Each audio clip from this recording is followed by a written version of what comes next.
اعوذ باللہ من الشیطان الرجیم بسم اللہ الرحمن الرحیم وَلْتَكُمْ مِنْكُمْ چاہیے کہ تم میں سے ہو امتن ایک جماعت، ایک امت، ایک گروہ ایسا کہ یدعون الی الخیر جو خیر کی طرف دعوت دے، وَيَأْمُرُونَ بِالْمَعْرُوفِ اور وہ معروف یعنی نیکی کا حکم کریں، وَيَنْهَوْنَ عَنِ الْمُنْكَرِ اور برائی کے کاموں سے منع کریں، وَأُولَئِكَ هُمُ الْمُفْلِحُونَ اور یہی وہ لوگ ہیں جو کامیاب ہیں۔ سورہ آل عمران کی آیت نمبر 104 آپ کے سامنے تلاوت کی ہے۔ آپ نے ترجمہ سماعت فرمایا۔ اس سے پہلے اس کا ایک درس گزر چکا ہے، آج دوسرا درس ہے۔ تو اس کا خلاصہ یہ ہے کہ پچھلے جتنے بھی دروس ہیں اس میں اللہ تعالیٰ نے ہمیں اپنی ذاتی اصلاح کے لیے ایک پروگرام دیا کہ ہم اپنی اصلاح کریں، اپنی ذات کے بارے میں فکر کریں۔ جیسے پیچھے حکم دیا اللہ نے کہ اہل کتاب کی بات نہ مانو، یہ تمہارے لیے بہتر ہے۔ اور اسی طرح اللہ نے کہا کہ جو کوئی اللہ کو مضبوطی سے پکڑے گا، اس پر ایمان لا کر اس کے احکام کا اتباع کرے گا، اس پر بھروسہ کرے گا، اور تو اسے اللہ سیدھے راستے کی طرف ہدایت نصیب فرمائیں۔ اور اس کے بعد اللہ تعالیٰ نے فرمایا کہ اللہ سے ڈرتے رہو، یا ایھا الذین آمنوا اتقوا اللہ حق تقاتہ، اس طرح ڈرو جس طرح ڈرنے کا حق ہے۔ یہ بھی ذاتی اصلاح کا پروگرام اللہ نے دیا، تقوی۔ اور ساتھ ہی فرمایا واعتصموا بحبل اللہ جمیعا، اللہ کی رسی کو مضبوطی سے پکڑو، یہ بھی نصیحت فرمائی۔ اور ولا تفرقوا، آپس میں تفریق پیدا نہ کرو، تفریق بین المسلمین، اس سے منع فرمایا اور کہا کہ بھائی بھائی بن کر رہو۔ اور آگے فرمایا جو ان ہدایات پر عمل کرے گا وہ آدمی کامیاب ہوگا۔ یہ ذاتی اصلاح کا پروگرام اللہ نے ہمیں عطا فرمایا۔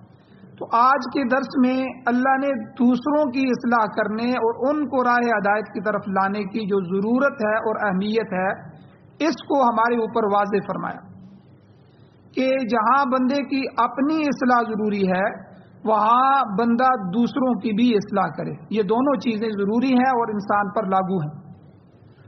اور اسی لیے میں نے حدیث بیان کی تھی کہ نبی علیہ الصلوۃ والسلام کی وہ مبارک دعائیں جو آپ مانگا کرتے تھے اللہ سے، اور حدیث میں موجود ہیں، صحابہ نے نقل فرمائی ہیں، ان میں سے ایک دعا میں نے نقل کی تھی کہ حضور فرمایا کرتے تھے اللہم اجعلنا ھداۃ مہتدین، اے اللہ ہم کو ہدایت دینے والا اور ہدایت پانے والا بنا دے، یعنی خود ہمیں بھی ہدایت مل جائے، ہم بھی ہدایت پر آ جائیں اور آگے دوسروں کو بھی ہدایت پر لا سکیں۔ تو یہ دونوں جو ہے، جس طرح بندے کی اپنی اصلاح ضروری ہے، اسی طرح جب اپنی اصلاح ہو جس معاملے میں، تو اس میں دوسروں کو بھی ہدایت کی دعوت دے، دوسروں کی بھی اصلاح کے سامان مہیا کرے، ان کی فکر کرے۔ تو اللہ فرماتے ہیں وَلْتَكُمْ مِنْكُمْ أُمَّةٌ، چاہیے کہ تم میں سے ایک امت، ایک گروہ، ایک جماعت ایسی ہو کہ یدعون الی الخیر، جو خیر کی طرف دعوت دے۔ تو یہاں خیر سے میں نے کل کہا تھا کہ خیر سے مراد احادیث میں آتا ہے کہ الخیر اتباع القرآن والسنہ، قرآن اور سنت کو پہلے خود سیکھے اور پھر اس کی دوسروں کو دعوت دے، خود اس کی اتباع کرے، دوسروں کو اس پر لے کر آئے۔ اور اصلاح کے گویا کے 3 اصول ہیں جو اللہ نے اس آیت میں بیان فرمائے ہیں۔ ایک یدعون الی الخیر، ہر وقت خیر کی دعوت دیتے رہیں تاکہ انفرادی اجتماعی زندگی درست ہو جائے۔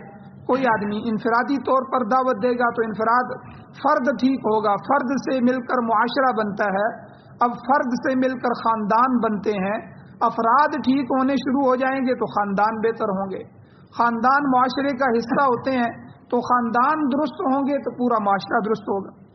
تو اس لیے انفرادی زندگی سے لے کر اجتماعی زندگی تک محنت کرنا اور خیر کی طرف بلانا، یہ پہلا اصلاح کا اصول ہے۔ اور دوسرا یأمرون بالمعروف، نیکی کا حکم کرتے رہو، نماز روزہ حج زکوٰۃ کو آگے منتقل کرتے رہو۔ آپ پڑھتے ہیں تو ٹھیک ہے، لیکن آپ کے 5 بچے ہیں وہ نہیں پڑھتے، آپ بے فکر ہو گئے ہیں کہ میں تو پڑھ رہا ہوں، میں تو تہجد بھی پڑھ رہا ہوں، اللہ کو یاد کر رہا ہوں، بس یہ ناکام ہے، نہیں پڑھتے تو میں تو بہت دفعہ کہہ چکا ہوں۔ اگر دیکھا جائے تو دنیا کے معاملے میں ہم اولاد کو ایک دفعہ کہنے پر یا 10-20 دفعہ کہنے پر اکتفا نہیں کرتے، جو بیٹا کام کرو، کچھ نہ کچھ کرو۔ ہر وقت اولاد اسی فکر میں رہتے ہیں اور ہر وقت کہتے رہتے ہیں، والدہ بھی کہہ رہی ہے، والد بھی کہہ رہا ہے، بہنیں بھی کہہ رہی ہیں، کیوں نکما پھرتا رہتا ہے، جاؤ کام کرو، کچھ کام کرو، بڑے ہو کر کیا کرو گے، ٹھیک ہے، یعنی فکر ہوتی ہے۔ تو جس طرح اس کی دنیا کی فکر ہے، اسی طرح اس کی دین کی فکر ہو جائے کہ ہر وقت کہ بھئی میں نماز پڑھ رہا ہوں، ایک نماز کا نقصان اللہ تعالیٰ کے نبی نے کتنا فرمایا؟ حضور نے فرمایا کہ جس آدمی کی عصر کی نماز ضائع ہو گئی تو گویا کہ وطر اہلہ و مالہ، اس کا مال اور اس کی اہل و عیال سب ہلاک ہو گئے، یعنی جتنا نقصان اہل و عیال کو اور خاندان کے لوگوں کا یا اپنے بچوں کے ہلاک ہونے کا آدمی کو دکھ ہوتا ہے اور جتنا نقصان ہوتا ہے، اس سے زیادہ نقصان ایک نماز چھوڑنے کا۔ تو اس لیے یہ یأمرون بالمعروف، نیکی کا حکم کرو، وینہون عن المنکر، اصلاح کا تیسرا اصول اللہ تعالیٰ نے بیان فرمایا کہ برائی سے روکو۔ ہر قوم میں ایک ایسی جماعت پیدا ہو جائے تو جو ہے دنیا کا نظام درست ہو جائے، قوم اصلاح یافتہ ہو جائے اور یہ فریضہ ادا ہو جائے۔ تو یہاں تک تو پچھلے درس میں بیان کیا تھا، یہ اس کا خلاصہ بیان کیا۔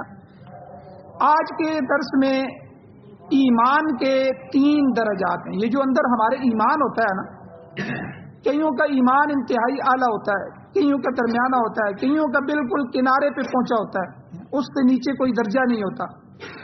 تو ایمان کے 3 درجات حدیث میں حضور علیہ الصلوۃ والسلام نے بیان فرمائے۔ مسلم شریف کی حدیث ہے، حضرت ابو ہریرہ رضی اللہ تعالیٰ عنہ سے روایت موجود ہے، اور یہ یزید کی خلافت کے بعد کا واقعہ ہے۔ یزید خود تو فاسق فاجر تھا۔ ایک مسئلہ یہاں اور سمجھ لیں، بعض لوگ یزید پر لعنت بھیجتے ہیں، یاد رکھیں یہ جائز نہیں ہے کسی مسلمان پر۔ ہم خود فاسق ہیں، گناہ گار ہیں، کتنے گناہ ہم سے ہوتے ہیں، تو فسق و فجور والے آدمی پر لعنت نہیں، لعنت کافر کے لیے جو اسلام میں نہ آیا ہو، تو چونکہ وہ کفر کی زندگی گزار رہا ہے اور کفر ہے ہی لعنت، خود ملعون ہے۔ تو یہ یزید جو ہے یہ نمازی آدمی تھا، سب کچھ تھا، لیکن 3 کام اس سے ایسے ہوئے جس کی وجہ سے یہ انتہائی بدنام ہوا اور بہت برے کام۔ ایک کام تو بیت اللہ پر سنگباری، تو بیت اللہ میں اس نے ایک واقعہ پیش آیا تھا، اس کی وجہ سے منجنیق کے ساتھ پتھر برسائے تھے جس سے بیت اللہ کو بھی نقصان ہوا تھا۔ اور دوسرا واقعہ خرہ یعنی مدینہ والوں کا قتل عام، ایک جگہ پہ مدینہ کے لوگوں کا انتہائی قتل عام کیا، حالانکہ حضور نے منع فرمایا۔ ان دونوں مقدس مقامات کی حضور نے فضائل بیان فرمائے۔ اور تیسرا جو ہے حضرت حسین رضی اللہ تعالیٰ عنہ کے قتل میں قاتلین حسین جو تھے ان کے ساتھ نرمی کی اس نے۔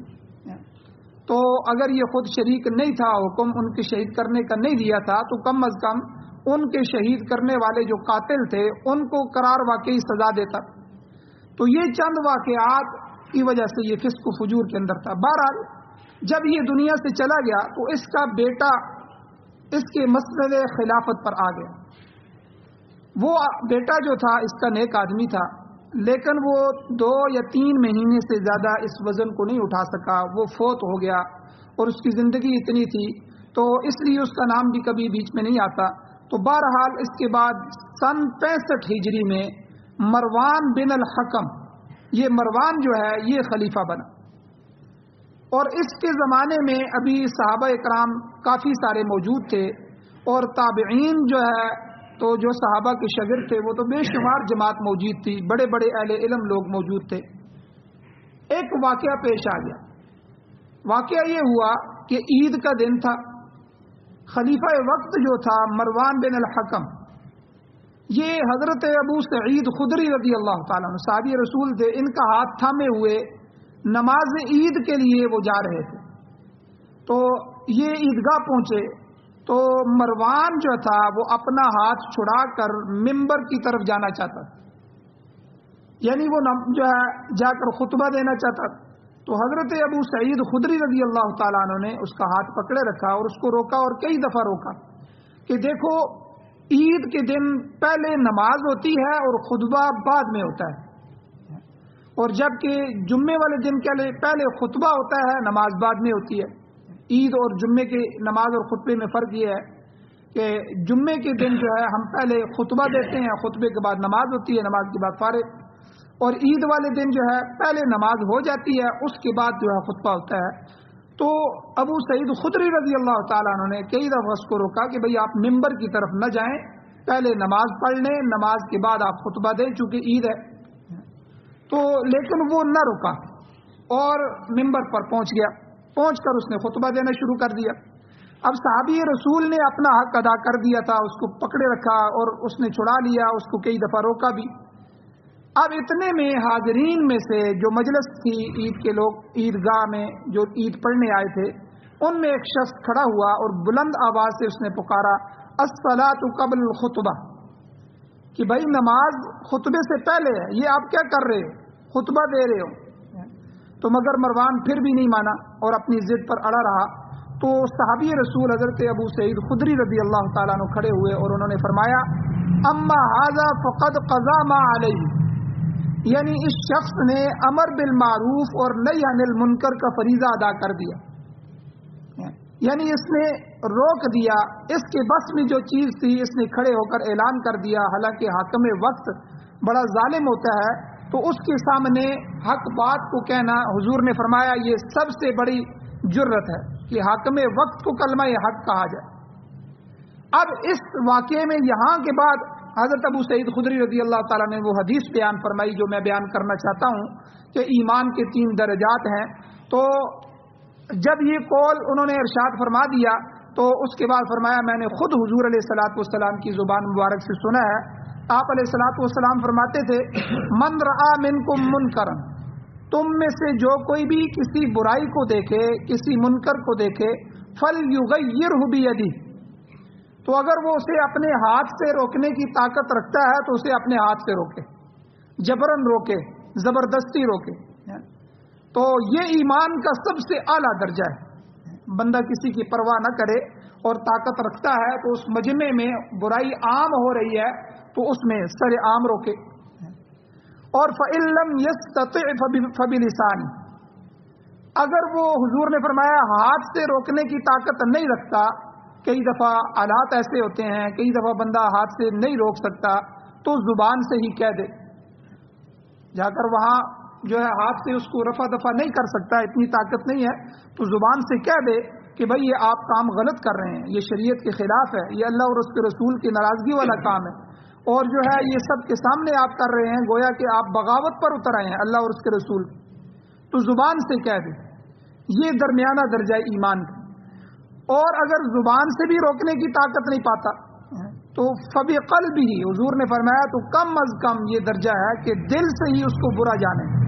اور آگے حضور نے فرمایا ذالک اضعف الایمان، یہ ایمان کا کمزور ترین درجہ ہے، سب سے آخری درجہ کہ برائی کو دل سے برا سمجھے۔ اور اگر کوئی آدمی برائی کو برا ہی نہ سمجھے، ایک آدمی برائی کو برا ہی نہیں سمجھتا، یا اسے اچھا سمجھے اور اسے پسند کرے، ایک تو پسند نہیں کرتا لیکن برا بھی نہیں سمجھتا، ایک جو ہے اس کو پسند کرتا ہے، تو یا تیسرا یہ کہ اس کے مقابلے میں جو نیکی ہے اس نیکی کو ناپسند کرے۔ جیسے ایک آدمی داڑھی نہیں رکھتا لیکن ساتھ جو ہے وہ سمجھتا ہے کہ بھائی میں کام غلط کر رہا ہوں، مجھے داڑھی رکھنی چاہیے، یہ میرے اوپر واجب ہے، یہ اللہ کے نبی کی سنت ہے، میرا یہ طریقہ غلط ہے، اور فکر مند بھی ہوتا رہتا ہے لیکن داڑھی نہیں رکھتا۔ لیکن ایک دوسرا آدمی ہے جو داڑھی نہیں رکھتا اور ساتھ داڑھی کو ناپسند بھی سمجھتا ہے اور داڑھی والوں کو بھی ناپسند سمجھتا ہے داڑھی کی وجہ سے، تو اس میں اور اس میں بڑا فرق ہے۔ تو یہ آدمی یعنی جو اس گناہ کے مقابلے میں نیکی جو ہے اس کو ناپسند کرے، داڑھی وغیرہ کو، تو یا گناہ کو عبادت قرار دے، جیسے بدعات ہیں ہمارے جو ہے غمی کی بدعات ہیں، رسومات ہیں، اب بدعات بدعت ہی رہنے دے، رسومات رسم ہی رہنے دے، پھر اس کو کرے تو چلو اس کا گناہ تو ہوگا، لیکن ایمان اپنی جگہ برقرار رہے گا، لیکن اس کو عبادت سمجھے، ثواب سمجھے، دین کا حصہ سمجھ کے کرے، اور اس پر جو ہے اس کو دین کے ساتھ پیوند لگا دے کہ یہ دین ہے، تو یاد رکھیں یہ آخری درجے سے بھی گیا گزرا درجہ ہے، یہ آدمی بالکل ایمان سے فارغ ہو جاتا ہے۔ تو اسی لیے مسلم شریف اور ابن ماجہ شریف کی روایت ہے، یہ دو حدیث کی کتابیں ہیں، ان میں آگے یہ الفاظ بھی آتے ہیں، حدیث یہی بیان ہوئی، آگے الفاظ آتے ہیں وَلَيْسَ وَرَاءَ ذَلِكَ مِنَ الْإِيمَانِ حَبَّةُ خَرْدَلٍ، حضور نے فرمایا یعنی اس کے بعد رائی کے دانے کے برابر بھی ایمان کا کوئی درجہ باقی نہیں رہا، یعنی کسی برائی کو محض دل سے برا جاننا یہ ایمان کا آخری درجہ ہے، اور ظاہر ہے کہ اگر یہ درجہ بھی کسی کو حاصل نہ ہو سکے تو پھر اس کا ایمان باقی نہیں رہا۔ تو یہ بات بہت سمجھے، اسی لیے ہمارے حضرات علماء کرام یہ کہتے ہیں کہ ایک آدمی جو ہے وہ کسی گناہ کو کر رہا ہے تو کم از کم اس گناہ کو شائع نہ کرے، سب کے سامنے نہ کرے، یا دوسروں کو بھی اس کے اندر دعوت نہ دے، ٹھیک ہے، یہ اس کے ایمان کو لے جائے گی چیز۔ گناہ کر رہا ہے، سارے گناہ گار ہیں، توبہ کر لے، اس کو گناہ سمجھے، اپنے اوپر شرمندگی اختیار کرے، آئندہ بچنے کی کوشش کرے، تو یہ تو چلو ایمان والا ہے، اس کا ایمان محفوظ ہے، گناہ گار ضرور ہے، گناہ پر سزا اس کو ضرور ملے گی اگر توبہ نہ کی، سچی توبہ نہ کی۔ لیکن دوسرا آدمی جو گناہ کر بھی رہا ہے، گناہ کو پسند بھی کرتا ہے اور سب کے سامنے کر رہا ہے اور دوسروں کو دعوت بھی دے رہا ہے، اس کے لیے مجلس برپا کر رہا ہے، تو یاد رکھیں اس کا ایمان سخت خطرے میں ہے۔ تو یہی حدیث میں فرمایا کہ جو آدمی برائی کو دیکھے، من رآ منکم منکرا فلیغیرہ بیدی، اس کو اپنے ہاتھ سے روکے، فإن لم یستطع فبلسانی، اگر ہاتھ سے روکنے کی طاقت نہ رکھتا ہو تو زبان سے روکے، اور اگر زبان سے روکنے کی طاقت نہ رکھتا ہو تو فبقلبہ، اپنے دل میں کم از کم یہ درجہ ہے کہ برا سمجھے، وذالک اضعف الایمان، یہ ایمان کا کمزور ترین درجہ ہے۔ اور دوسری روایت میں کیا ہے، ولیس وراء ذلک من الایمان حبۃ خردل، اس کے بعد رائی کے دانے کے برابر بھی ایمان کا کوئی درجہ باقی نہیں رہا۔ تو اس لیے جو ہے یہ امر بالمعروف اور نہی عن المنکر یہ بہت بڑی جو ہے اہمیت والی چیز ہے اور فریضہ ہے۔